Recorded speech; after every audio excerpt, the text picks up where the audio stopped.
What time is it? Bum-ba-da-bum. You're locked into the Flagship, an Ole Miss podcast powered by College Corner. Here we go. 1, 2, 3. Get your daily Rebel sports fix at the Ole Miss Spirit, omspirit.com.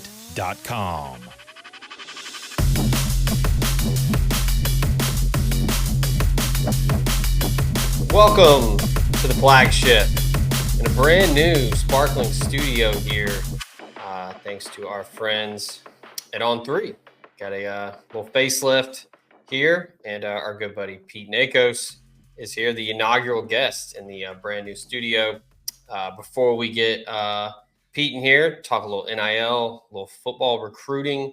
Do want to remind you, as you can see there, the lovely logo down at the bottom. We're brought to you by College Corner. 3 locations now: Oxford, Flowood, Ridgeland.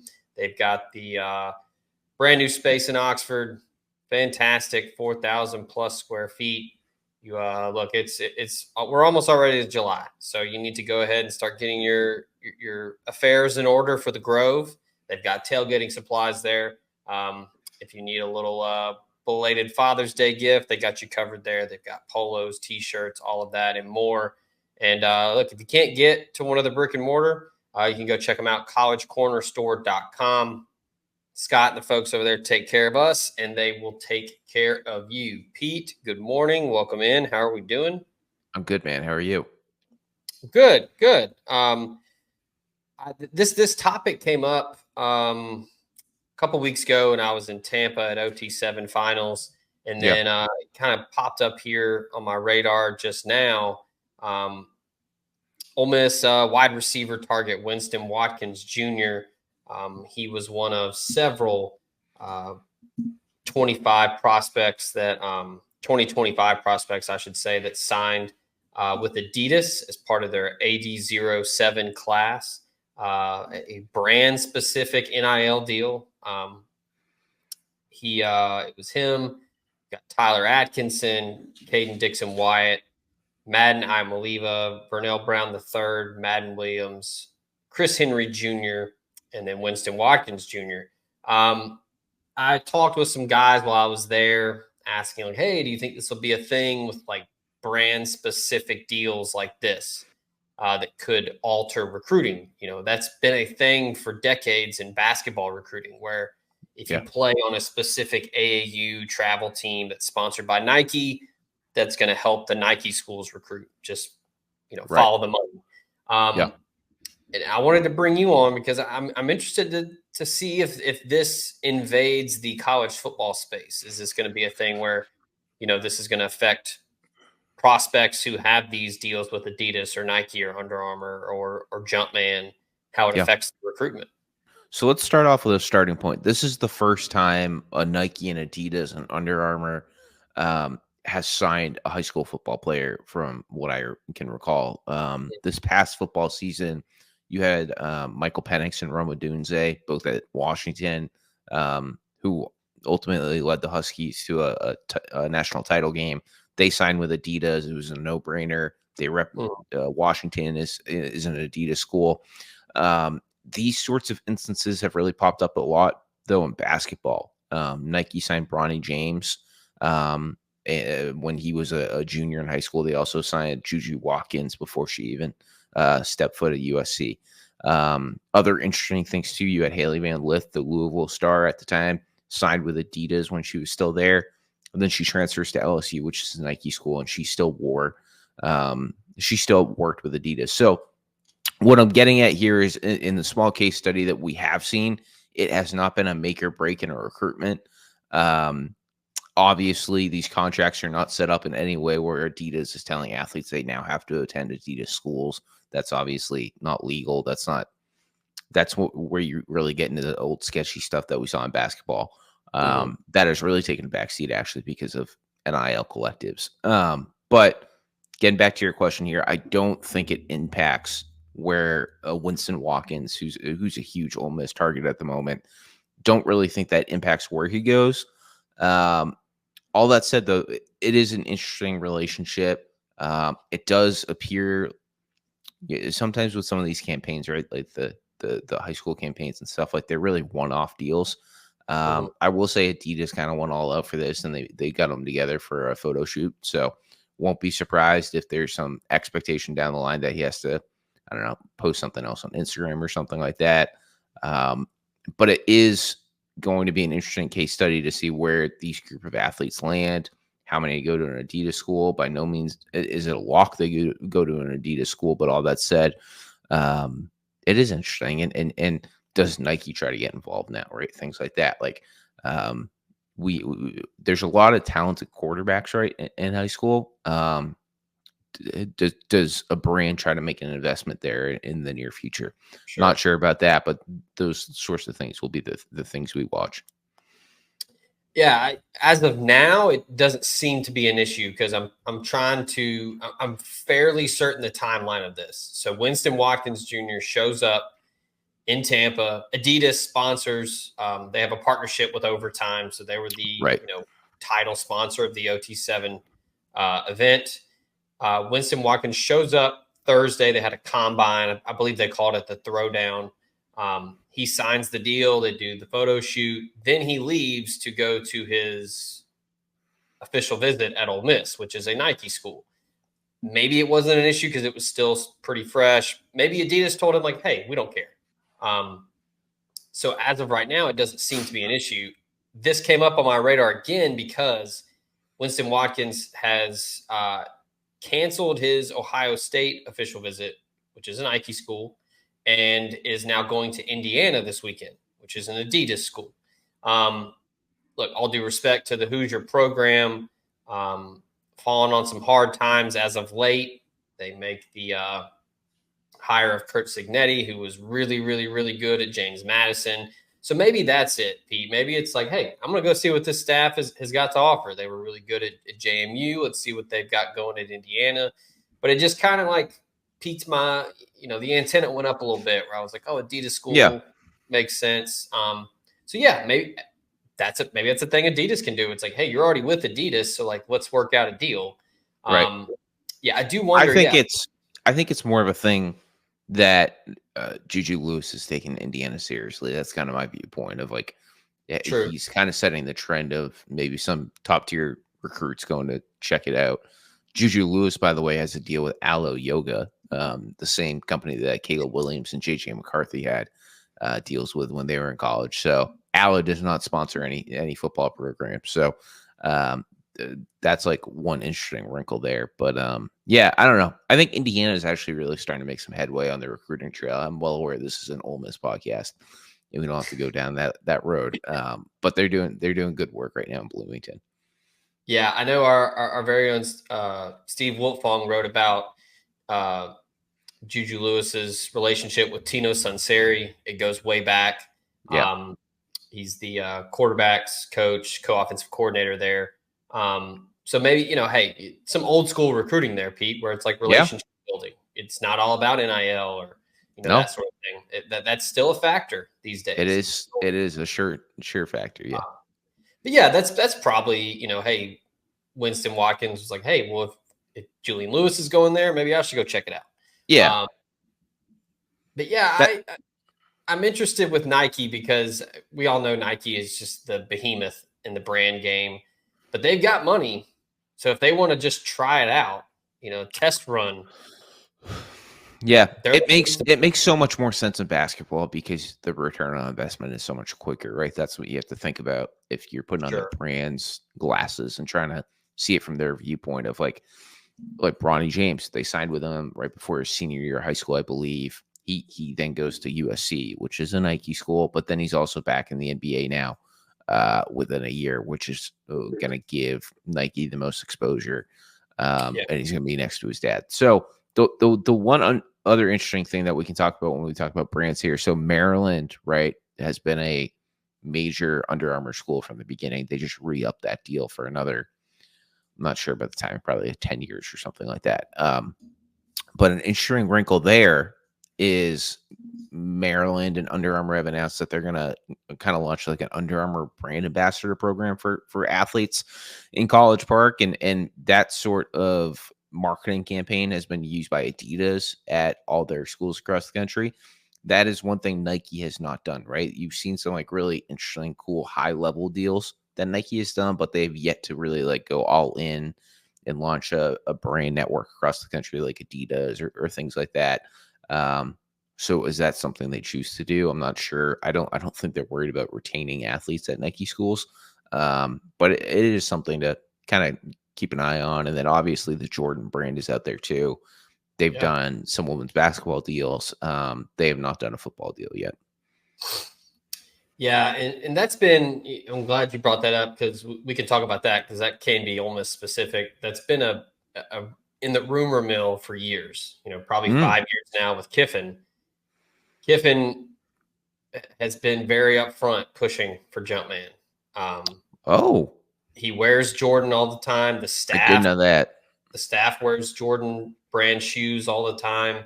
And I know, I don't think it's ever been confirmed, but for the longest time, it seemed like Jordan was only wanting to get into the football space, only a certain amount of schools in each conference. Yeah. Where, you had the Pac-12, you had UCLA was one of the recent ones, which is now Big Ten. So Big Ten now has 2 with Michigan. The SEC has 2 with Oklahoma coming over and joining Florida. And then North Carolina and the ACC. I do wonder if that's something that Jordan Brand might try to branch out a little more. And for the longest time, I would tell people like, hey, I just don't think the juice is worth the squeeze for Jordan with Ole Miss. It's a smaller fan base. They're not a big enough ROI there. And plus, at the time, Ole Miss was, still kind of, middle of the pack in the SEC, scraping at the, scraps at the bottom of the barrel. Fast forward now, college football playoff aspirations. Lane Kiffin's been there for, going on 5 years. Maybe that changes things. Maybe Jordan, has seen some success with these bigger names selling apparel, getting exposure. Maybe they try to branch out. And I'll just say too, it seems like Jumpman has really tried to, with the Jordan brand, but I think they've really tried to go after basketball schools. They also have stuff with Howard University and Georgetown. You look at UCLA, historically a really good basketball school. Michigan kind of checks off both. Oklahoma had the string of Heismans. Like, I think they definitely need it to have a brand, and Ole Miss as a brand, especially what Lane's done recently. And I mean, what Chris Beard has done too. I mean, the Rebels are definitely one of the more prominent programs right now in college sports. So could we see it? Sure. I'd also have to tell you, Zach, that I need to go do a deep dive on their contract situation with Nike to really speculate. But yeah. That's that minutia there. That's getting in the weeds a little bit because Nike is kind of Jumpman, right? I don't know all of that. The hope for Ole Miss fans, I think, you look at San Diego State in basketball and Houston in basketball. Now, Houston, huge fan base. San Diego State, pretty big, metro area, big fan base. But like athletically, not super, Houston basketball has a lot of tradition and they've been very good lately. But San Diego State, they've had a couple blips on the radar, getting to some Elite Eights, a Final Four. But other than that, I mean, recently, I think that maybe like Ole Miss fans can, maybe cross their fingers like, hey, maybe Jumpman will take a chance. But yeah, I'm interested to see if that brand, they've got a toe dipped in now into college football. Maybe they put the whole foot in, maybe they bit both legs in. But yeah, it's interesting. There's rumblings. I mean, sources told On3 this past fall, like there was supposed to be some Jordan activations for football players. It just never really came to be. Which, stuff happens like that sometimes. But you look at Jackson Dart, and I mean, this is pivoting here a little bit, but you want to talk about guys who I really think can like sign some of the more lucrative brand deals in the next 6 to 10 months. It's going to be Jackson Dart. He's right up there now with Quinn Ewers, Dylan Gabriel. I know Will Howard's at Ohio State, but he's not there yet. DJU is going to continue to be really attractive to brands. He's now at Florida State. He's got a really big social media following. He might be a peg down, but he's in there. So guys like that. So I know Jackson already has that Nicholas Air deal. He was the first athlete to really sign with a private jet company. He's done some work with Dick's Sporting Goods in the last couple months, I know. And I think he's got some other stuff on tap. But he's the kind of caliber of guy that I won't be surprised if, like if he lands a sponsorship deal that with a brand that maybe we haven't seen get in the space. The one other school we haven't talked about here is Nike has really become very friendly with the Sanders family in Colorado. They re-signed Dion. Nothing will surprise me if Nike wants to get really well with Shador either in the next few months.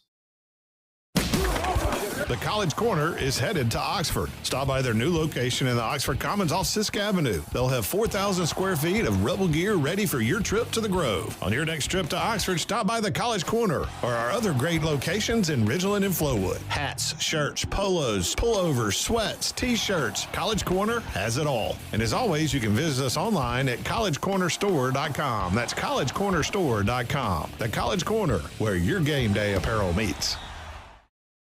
Where do you bring it up? So let's get into it. Oh no. Okay. He's gone after this year, right? How long do you think he truly stays at Colorado? I don't have a definitive answer. There's definitely a lot of speculation about that. I understand that speculation. I think that's what I will say. I'm not going to take one side, but I will say the high school recruiting necessarily hasn't been there. Yeah. Shador's leaving, Shiloh's leaving, and Travis Hunter's leaving, who he considers a third son or fourth son, I guess it is. Yeah. So, I don't think he's gone. At the same time, though, I think he's really going to have to put together quite the roster in 2025, 2026. Does he want to be up for that task? Maybe. Listen, man, Deion Sanders does a lot of things that I would never really be able to predict. And if there's one thing that wouldn't surprise me, it's that Deion stays put at Colorado just to tell everyone to shut up, and then he does well in the Big 12 without his son. So we'll have to see how it goes. I don't know. And I guess the other thing too is how do things go this year? Yeah. If they look really good, then yeah, I mean, maybe he does. But if they look bad, he's definitely not going to want to go out with this idea that he wasn't able to coach in high level college football. Yeah. Last thing here, I do want to get you to talk about this. You wrote about Learfield's NIL impact report showing that athletes earned almost $14 million in the 23-24 season.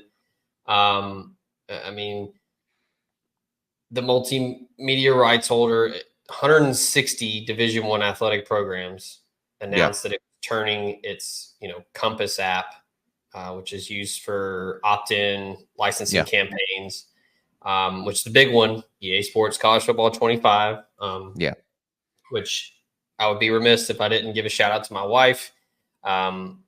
Big time Father's Day dub, got me the PS5, so we're good. Wow, we're good. Yeah. Wow. So yeah, shout out. That is wow. I told her it's for work, so she understands. How many times are you going to be playing that for work? I won't be doing it during office hours, but got it. Are you the kind of guy who's going to want to sim games? No, do the coach thing. Well, how some people the day before, Ole Miss plays, I don't know, Mississippi State. Oh, okay. Yeah, I mean, I guess I could. I don't know. Some people love it. I don't know. It's a content idea. It is a content idea, but that's not this kind of call, anyways. Yeah, I mean that's interesting though, because all the rosters will be updated. Yeah, it'll be really interesting. It'll be really interesting. We can argue about the ratings for players, but that is going to be such a thing. I'm not looking forward to that. I'm not looking forward to those conversations, but it is going to be quite the. Maybe that'll be added to my docket of questions I get. Which the number one question I get, Pete, is, "Hey, can you put me in touch with Hayes Fawcett for an edit?" No, can't do that. And then it's always, hey, can you fix my ranking?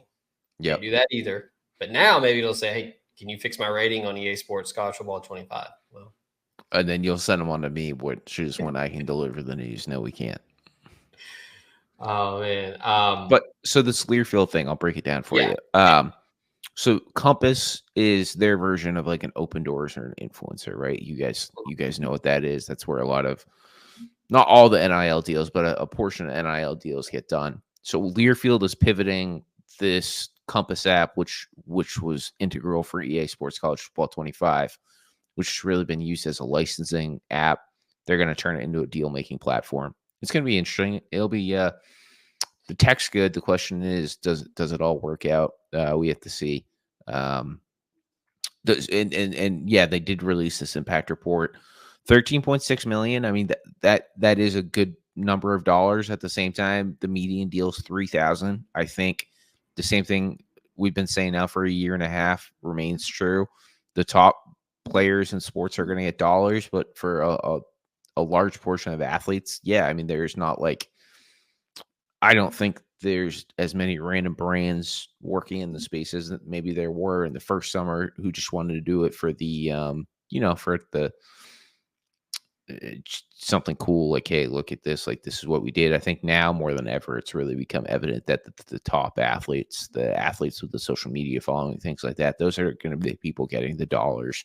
And that's kind of what opens up to of what does revenue sharing and stuff like that look like, and does football receive the most amount of the rev share? We don't know the answer to those things, but it's kind of all goes into one when it comes back to this idea of who's earning the most dollars right now off brand deals. And then I think you're probably going to see an influx of these in-person venues for NIL activity. Alabama has the Alabama Advantage Center. People are going to start saying like, "Hey, we're behind. We got to get this going." So Clemson, interestingly, doesn't have a multimedia rights holder. They own their own multimedia rights, but they have one of the top like NIL spaces in the country. Like they built this building as part of the football facility, and I mean it's gorgeous. So the cool thing here is, I guess for a quick breakdown, like it is not a bunch of business executives sitting in this like nice suite in a stadium, just sitting there with like bags of cash, like, hey, promote my company. There's some like really neat spaces where athletes can start and record their own podcast, where they can actually like do the photo shoot for their brand deal and things like that. Things that might sound really like simple and silly, but when you step foot in an athlete's life, like they need those tools to be accessible. You look at like a starting quarterback like a Jackson Dart, like if he wants to go do a podcast, like it makes so much more sense for him to try to set up shop on campus near the practice facility than having to, hop in the car, drive 20 minutes away, things like that. So those are going to become even more popular. So should be cool to continue to follow. You've been diving into the college baseball portal space. These last couple weeks. It's been interesting. It's got to be as high flying as the rest, right? I mean, I feel like as soon as like with like in Omaha, when these teams are being eliminated, I mean, I saw a couple of Virginia pitchers got in the day after. Yeah. It's baseball and softball it's maybe the portal wasn't as like high functioning as it was in football and basketball like 2 years ago, but like the Stanford softball pitcher Najee Candy, she is like she's on fire, man. She might go to Oklahoma, Texas. I'm not really sure, but people really want to know where she's going to go. And yeah, I mean the baseball portal,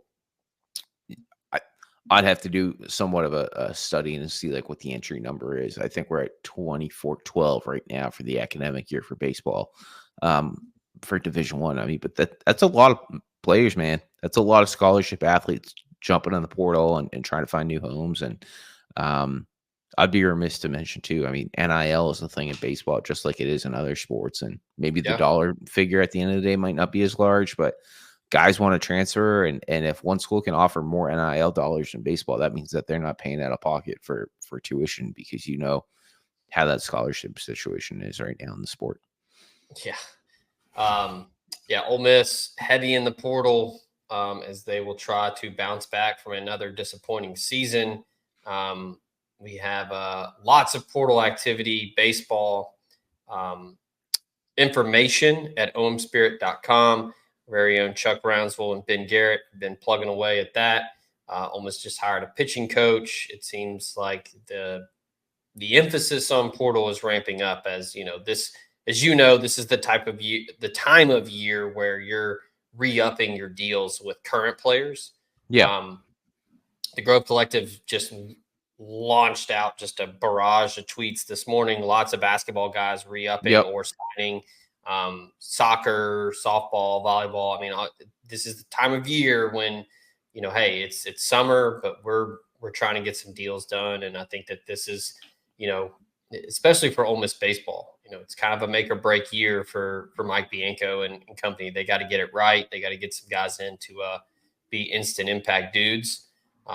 So yeah, we'll have all that information at omspirit.com. You can check that out. If you're not a member already, it's only $1. Come join us. Conversations on the board are fun. We get after it with recruiting and basketball, football, baseball, women's basketball. We've got all of that and more. And then with the Olympics coming up, there'll be some Ole Miss Rebels fighting for a spot on some rosters for the Olympics. So we'll even do that too, Pete. All right. That is going to do it for this edition of the Flagship. Appreciate Pete coming on in the new studio. We'll have more shows coming up. We'll do a lot more podcasts, probably starting next week or so in the dead period with college football recruiting. It'll be dead until the end of July when Ole Miss will have their Juice Fest, kind of big time Crudapalooza event, if you will, at the end of the month. So we'll be doing a lot of podcasts to get you ready for the 2024 football season. Pete, as always, it was a pleasure. We appreciate your NIL expertise, and we'll talk to you again soon. You bet. Talk to you soon, Zach. All right. Appreciate everybody at College Corner. And lastly, cannot forget our good friends at USA Benefits Group. Drew Moak and the folks over there do a fantastic job. If you are looking to cut those health insurance premiums 20 to 30%, if you need help with dental, vision, life insurance, regular health plans, Drew can help you out. 601-953-8449. He's licensed in 7 states. He's an Ole Miss grad. He's in Mississippi, and he works with the nation's second largest health insurance brokerage. That's 35 different carriers at his disposal. So he can help you out with pretty much everything. So he's local and he's accessible. Give him a call, 601-953-8449, or visit usabg.com/DMOAK and get your free quote today. That'll do it for the Flagship. Appreciate Pete. Appreciate you all tuning in. Till next time, we out of here.